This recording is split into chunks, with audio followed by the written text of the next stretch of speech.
పాదయాత్రలకు తెలుగు నేల పెట్టిందే పేరు.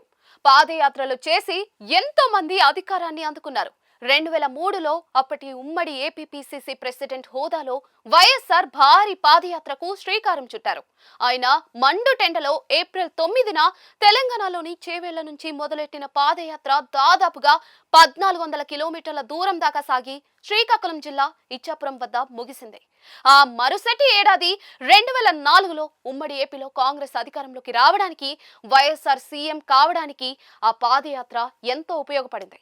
అంతేకాదు అధికారం అందుకోవడానికి షార్ట్ కట్ మెథడ్ కూడా రాజకీయ పార్టీలకు చెప్పింది. ఇదిలా ఉంటే పాదయాత్ర సెంటిమెంట్ తెలుగునాట పవర్ఫుల్ అని అనంతర కాలంలోనే చేసిన నాయకులు నిరూపించారు. 2013 అక్టోబర్లో టీడీపీ అధినేత చంద్రబాబు పాదయాత్ర సుదీర్ఘంగా చేశారు.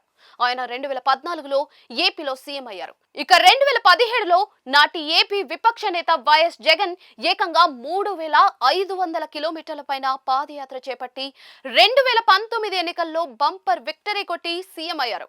2023 జనవరిలో యువ నేత లోకేష్ పాదయాత్ర చేపట్టి సక్సెస్ అయ్యారు. ఫలితంగా కూటమి మంచి మెజార్టీతో అధికారంలోకి వచ్చింది. ఇలా 2 దశాబ్దాలకు పైగా ఏపీ రాజకీయాల్లో పెనవేసుకుని పోయిన పాదయాత్రలతో నాయకులు అందరూ కాళ్ళు అరిగినా కూడా కుర్చీలు మాత్రం పట్టేశారు. ఇప్పుడు మళ్ళీ జగన్ వంతు వచ్చింది. ఆయన తాజాగా పార్టీ నేతల సమావేశంలో మాట్లాడుతూ మరో ఏన్నార్థంలో పాదయాత్ర చేపడతాను అని ప్రకటించారు. 2029 మేలో ఎన్నికలు అంటే దానికి సరిగ్గా ఏన్నార్థం ముందు జగన్ పాదయాత్ర చేయబోతూ ఉన్నారు.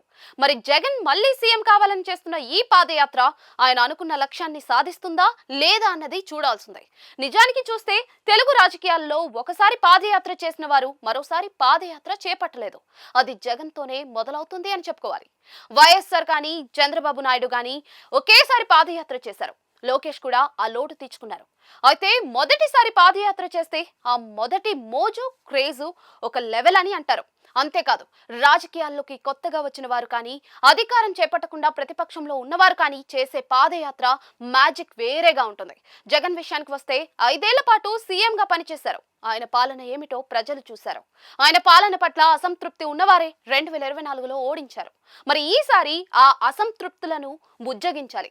అలాగే తన పట్ల జనాలకు మళ్ళీ మోజు పెరగాలి అంటే చాలానే చేయాలి. హామీలు కూడా కొత్తవి గుప్పించాలి. స్పీచ్ దగ్గర నుంచి బాడీ లాంగ్వేజ్ దాకా అన్నీ మార్చాలి. తీరా ఎన్ని చేసినా కూడా ప్రజలు కనుక కూటమి ప్రభుత్వం పట్ల వైసీపీ అనుకున్న స్థాయిలో వ్యతిరేకత పెంచుకోకపోతే మాత్రం ఫ్యాన్ పార్టీ ఏ విధంగా దానిని చూస్తుందో కూడా ఆలోచించాలి. ఏదేమైనా కూడా మొదటిసారి గురి తగిలిందే, రెండోసారి కూడా తగిలితే రికార్డ్ బ్రేక్ అవుతుంది. మరి జగన్ పాదయాత్ర 2.0 ఏం చేస్తుందో తెలియాలి అంటే ఇంకా 7.5 కాలం వేచి చూడాల్సిందే.